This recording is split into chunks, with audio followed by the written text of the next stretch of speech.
My friend's mom looked me up and down and said, "You look like trouble, exactly my type." One sentence, and nothing would ever be the same. It was a late afternoon when I found myself standing outside my friend's house, the sun casting a warm amber glow over the quiet street. I hadn't been there in months, and though I knew him well, there was a strange anticipation in my chest, a mix of familiarity and the subtle thrill of visiting a place I hadn't set foot in for a while. The door creaked open, and my friend waved me in, promising to grab something upstairs. As soon as he disappeared, I realized I wasn't alone. She appeared then, almost out of nowhere, standing at the end of the hallway with a casual elegance that made the space feel warmer. My friend's mom. She was in her early 40s, confident in the way she carried herself, but there was also something quietly approachable about her. Her blouse was simple, soft in color, paired with well-fitted jeans. Her hair was loosely tied back, a few stray strands brushing against her face, and her hands still carried the faint traces of flour from whatever she had been baking. She looked me up and down, a playful smile tugging at her lips. Her eyes lingered just a second too long for comfort, not in a threatening way, but in a way that made my stomach flutter unexpectedly. Then she said, almost teasingly, "You look like trouble, exactly my type." I laughed awkwardly, unsure whether she was joking. The comment felt casual, but the weight behind it made my mind stumble. I tried to come up with a witty reply, but words failed me. There was an ease in her presence that made it difficult to think straight. She chuckled at my hesitation, a soft, lilting sound that seemed to fill the room and settle into the corners of my chest. There was something about the way she moved that drew my attention. Not in a way that demanded it, but in the quiet confidence of someone comfortable in her own skin. She leaned against the doorway, arms crossed loosely, and for a moment, I couldn't stop staring at the way her eyes crinkled when she smiled. A mix of warmth, amusement, and subtle curiosity radiated from her, and I realized I had been caught completely off guard, not by beauty alone, but by the quiet magnetism she carried. The kitchen behind her smelled faintly of vanilla and cinnamon, hints of whatever she had been baking. The scent mingled with the soft perfume she wore, a subtle fragrance that seemed both familiar and intoxicating. I could hear the distant sound of my friend's footsteps upstairs, but in that moment, it was as if the world had slowed down, the ordinary room transformed into something charged with quiet possibility. Her laughter broke my reverie again. She tilted her head slightly, eyes glimmering, and for the first time I noticed how natural she seemed, how much ease she exuded even in a casual moment. That single sentence, "You look like trouble, exactly my type," planted a seed. I couldn't shake the memory of her voice, the warmth in her gaze, or the inexplicable pull I felt towards someone I barely knew. By the time my friend came back down the stairs, the spell was broken, but the impression remained. I had arrived thinking I was just visiting a friend, yet I left that room aware that something had shifted. Something subtle, unspoken, and deeply intriguing had taken root, a quiet curiosity about her, a spark that would linger long after the day ended. A few days later, I found myself walking up the same familiar driveway, unsure if I was ready for the subtle tension I already remembered. My friend had stepped out for an errand, leaving the house quiet, and for a moment I considered turning back. But the door opened before I could hesitate, and there she was, my friend's mom. She stood in the doorway, holding a towel in one hand, hair loosely tied as if a gentle breeze had tousled it just right, and wearing that same teasing, knowing smile that made my stomach flutter all over again. "Back so soon?" she asked, voice warm, with that lilt of amusement that made it impossible to read her completely. "Or are you just following your friend around like a shadow?" I laughed nervously, unsure how much was casual banter and how much was a gentle challenge. She stepped aside, inviting me in, and I realized the room, the same room that had seemed ordinary before, now felt alive with a quiet energy. She moved around the kitchen with effortless grace, pulling a small cup of tea from the cupboard. When she handed it to me, our fingers brushed briefly, and I felt a tiny jolt, a small, electric reminder of her presence that lingered far longer than the fleeting contact. We talked, first about trivial things, my studies, her latest grocery run, the neighborhood gossip, but her questions carried a softness, a curiosity that felt almost personal. She didn't just ask to be polite, she listened. Her eyes met mine in a way that suggested she wanted to understand me, not just make conversation. I caught myself leaning slightly forward, drawn to the subtle warmth of her voice, the easy cadence of her laughter. Each word she spoke seemed to settle somewhere inside me, quietly building a sense of comfort I hadn't expected. She teased me gently about my indecision and the way I hesitated before answering her questions, but there was no judgment in her tone, only a soft amusement, the kind that makes someone feel both noticed and safe. I tried to match her playfulness, but my words often stumbled, and she laughed softly at my awkwardness, a laugh that felt like it was meant just for me. At one point, she paused and looked at me with a tilt of her head, the sunlight catching her eyes in a way that made them gleam gold. "You're growing up fast, but still a little clueless, aren't you?" she said, and the words felt like a spark in the quiet room. The tea between my hands radiated warmth, but it was nothing compared to the subtle heat of awareness that had begun to rise between us. Every glance, every small gesture, carried weight. There was a tension that wasn't spoken but hummed beneath the surface, like the faint vibration of a string tuned just right. When I finally stood to leave, I felt the faint brush of her hand against mine again, lingering, intentional, yet impossibly delicate. I walked away, tea in hand, with a mind that replayed every glance, every smile, every quiet teasing note of her voice. By the time I reached the sidewalk, I realized I was already looking forward to the next accidental encounter, a dangerous, thrilling curiosity about someone who had become more than just my friend's mom. In those brief hours, a subtle bridge had formed between familiarity and something deeper, a connection I wasn't ready to define but couldn't stop noticing. Over the next few weeks, I found myself stopping by more often, sometimes to see my friend, sometimes coincidentally finding her at home. Each visit brought with it a quiet rhythm, a familiarity that felt both comforting and, strangely, unsettling. Small moments began to carry weight they shouldn't, subtle touches and shared glances lingering longer than necessary, leaving a soft ache in my chest that I couldn't quite name. One rainy evening, my friend had gone out to grab groceries, leaving the house hushed and warm, the faint smell of rain mixing with the lingering scent of vanilla and cinnamon from her earlier baking. She suggested we sit in the living room for a while, chatting about nothing in particular. At first, it was just small talk, the weather, school, old memories, but slowly the conversation turned softer, quieter, and more personal. She told me about a book she was reading, her voice low and reflective, and I found myself listening not just to the story, but to the nuances of her expression. The way she tucked her hair behind her ear while explaining a character's motivations, or the slight pause before she laughed at a joke I made my heart tighten in ways I hadn't anticipated. These moments were simple, almost mundane, yet charged with an unspoken significance. At one point, she handed me a towel to dry off after I had come in dripping from the rain. Our fingers brushed, and it was light, barely there, but enough to send a ripple through my chest. Later, when I sneezed unexpectedly, she laughed, leaning closer to brush a damp strand of hair from my forehead. The contact was fleeting, but the warmth of her hand, the quiet steadiness of her gaze, left me breathless. It was moments like these, ordinary in any other context, that made my heart race. She never crossed any boundaries, yet every touch, every glance, carried a depth of awareness that was impossible to ignore. She seemed to know the effect she had on me, choosing each gesture with care, as if testing the waters while maintaining a delicate balance between closeness and propriety. There was a gentle humor in her teasing, never mocking, always affectionate. "You're getting too tall for me to keep track of," she said once, brushing a crumb off my sleeve, her touch light, intimate, yet completely safe. I could feel the pulse of her thumb against my arm, the soft warmth of her hand lingering, and I realized that I was noticing these things far more than I should. As the rain pattered against the windows, the room felt suspended in a private little world. The soft glow of the overhead lights, the faint scent of rain on the air, and the subtle rhythm of her voice created an intimacy that neither of us named, yet both of us felt.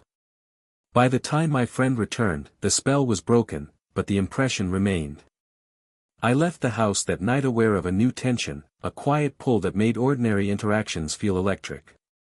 The line between friendship and something more had begun to blur, and I could no longer deny the fascination she inspired in me, nor the careful, unspoken ways she seemed to return it. Even as I walked home through the damp streets, the memory of her hand, her gaze, and the gentle sound of her laughter clung to me, a quiet, persistent reminder that some connections, once felt, refused to fade. It happened one evening, long after the house had settled into its familiar quiet. My friend was upstairs, probably lost in some late-night distraction, leaving the two of us alone in the dimly lit kitchen.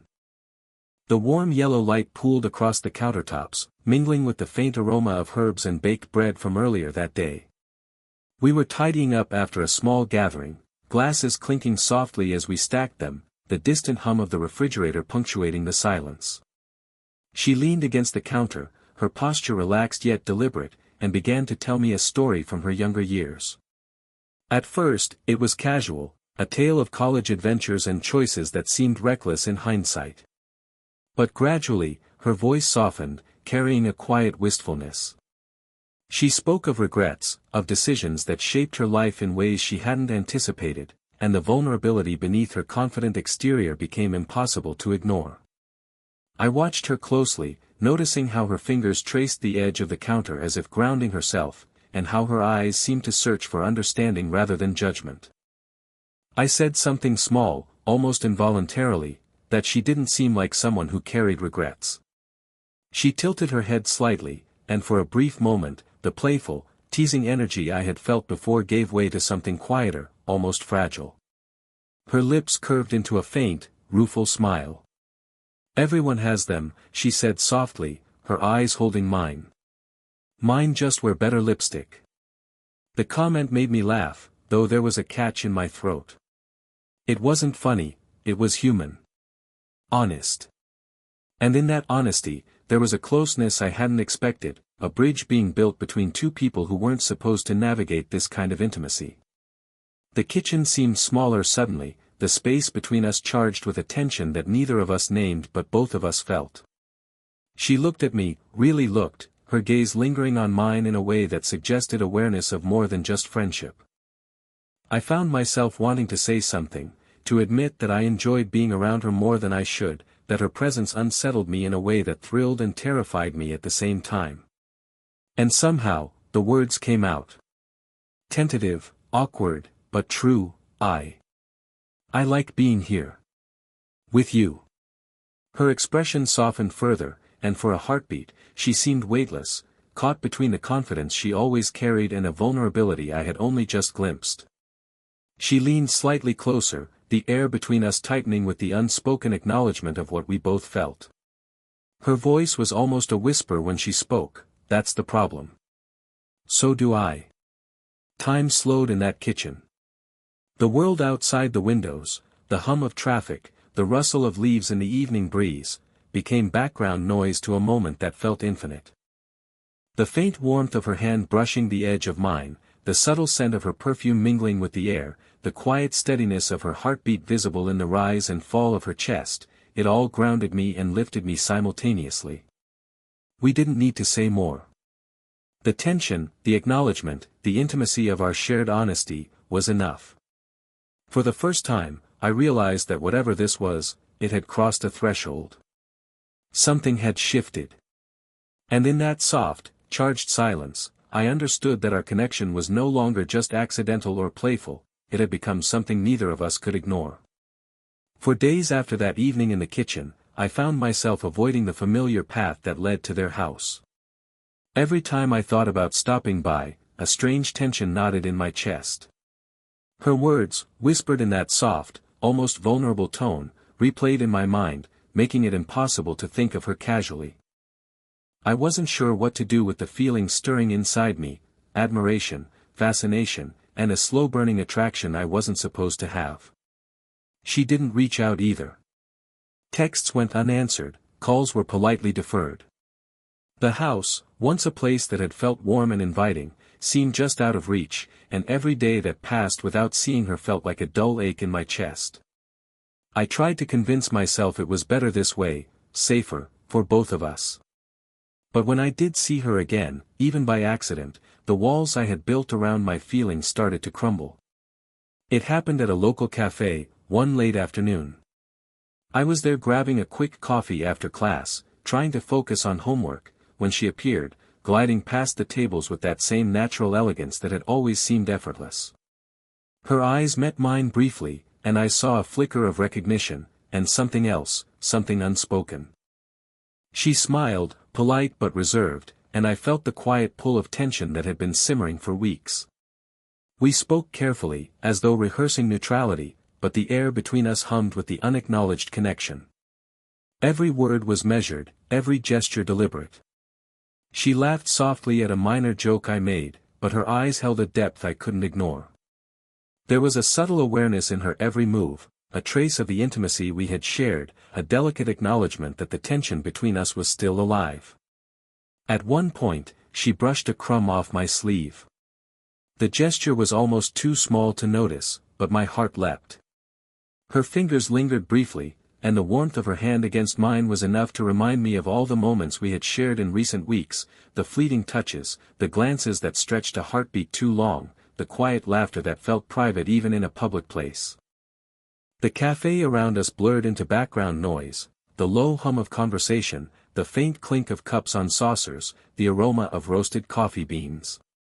Everything felt magnified in contrast to the subtle tension between us. I realized then that she wasn't avoiding me out of disinterest, she was protecting something fragile, a delicate thread connecting us that neither of us was ready to break. When we finally parted, there was no dramatic confession, no bold gesture. Just a lingering glance, a polite nod, and the unspoken understanding that something important had shifted.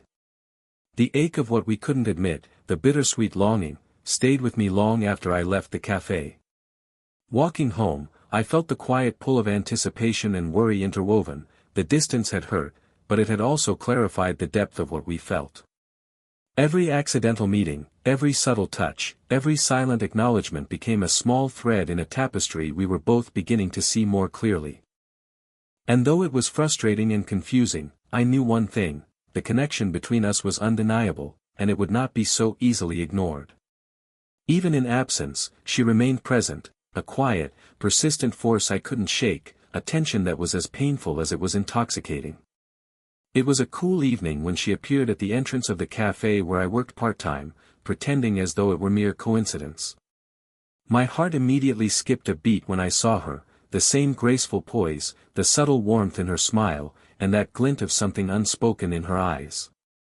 Even before she spoke, the air between us was thick with weeks of unsaid words and restrained longing. We stepped outside together, leaving the warm buzz of the cafe behind. The night air was crisp, carrying the faint scent of rain-soaked streets and the subtle perfume she always wore. Streetlights cast gentle halos around her figure, illuminating the way her eyes seemed to search mine, hesitant yet resolute. I could feel my pulse quicken, not from fear, but from the anticipation of a conversation I knew we both needed. "I'm sorry," she said, her voice low and careful. I pulled away. I thought it was safer that way. There was a vulnerability there I had never heard before, a softness that contrasted sharply with her usual confidence. She paused, glancing at the sidewalk between us as though measuring her courage. I took a step closer. "Safe doesn't always mean right," I said, my voice steady, though my chest felt like it might burst. Her gaze lifted to mine, and in that instant, the weeks of hesitation, avoidance, and unspoken desire seemed to converge into a single point. She didn't move away. Instead, she did something small but monumental: she took my hand. The gesture was deliberate but gentle, a wordless acknowledgement that the bond between us was no longer something we could ignore. Her fingers intertwined with mine, warm and steady, and the subtle pressure of her touch sent a shiver up my arm. We stood there, letting the silence stretch comfortably between us. It wasn't awkward or empty, it was full of everything we had been too cautious to say aloud. Each heartbeat, each shallow intake of breath, seemed magnified in the night air, making the moment feel suspended, like time itself had paused to let us reconcile with what had been building quietly for weeks. "I was scared," she admitted finally, her voice barely above a whisper. Scared of this. Of how much it would mean. There was a tremor in her tone, the hint of vulnerability I had glimpsed before, now laid bare. You're not alone, I said softly, squeezing her hand with just enough pressure to reassure her without breaking the delicate intimacy of the moment. I've felt it too. Her eyes softened, and a small, almost imperceptible smile curved her lips. The tension between us began to dissolve, replaced by a quiet relief, a shared understanding. We didn't rush, didn't speak over the fragile space we had created. Instead, we simply allowed ourselves to exist together in it, letting the warmth of proximity and the reassurance of acknowledgement settle over us. The night felt alive with possibility, not frantic or urgent, but calm and profound. Each subtle gesture, each quiet glance, became a promise, that whatever lay ahead, we would face it together, aware of the depth of our feelings and unafraid to embrace them. For the first time in weeks, I felt whole in her presence, the walls between us finally lowered, and the connection we had nurtured in silence now had room to breathe, to grow, and to flourish without fear. Months had passed since that night outside the cafe, and our connection had settled into something steady, gentle, and profoundly comforting. We had found a rhythm together, one that allowed for closeness without rush, intimacy without complication, and a quiet acknowledgement of the bond that had grown between us. I was no longer just a visitor in her home, I was someone quietly important, someone she trusted in a way that felt both exhilarating and safe. That evening, I arrived at her house as the sun began to dip below the horizon, casting long golden streaks across the living room. The soft glow of the lamps highlighted the familiar warmth of the space, the same kitchen where we had first truly spoken, the same couch where laughter had echoed through countless casual evenings. She greeted me with that same subtle smile, the one that had first caught me off guard, but now it carried a quiet certainty. We moved through the evening as naturally as breathing. She suggested we cook together, a simple dinner of pasta and salad, but the act became intimate in the way only quiet companionship can be. Her hand brushed mine as she passed ingredients, and I noticed the small gestures we had learned to exchange over time, the lingering touch of a hand on a shoulder, a playful glance across the counter, a shared laugh over a minor mistake in the kitchen. Each moment felt layered with meaning, yet completely natural. When she handed me a plate of food, our fingers touched once more. This time, the contact wasn't tentative or uncertain, it was familiar, warm, and reassuring. She looked up at me, eyes glimmering in the soft light, and said, almost teasingly, "You still look like trouble." I grinned, feeling the ease of comfort and affection settle over me. "Guess I'm still your type," I replied, and the humor in our exchange masked nothing, it was fully infused with the warmth and mutual recognition of our connection. We ate quietly, sometimes speaking, sometimes letting silence stretch comfortably between us. There was no rush, no pressure, just the simple act of existing together in a space where we could be entirely ourselves.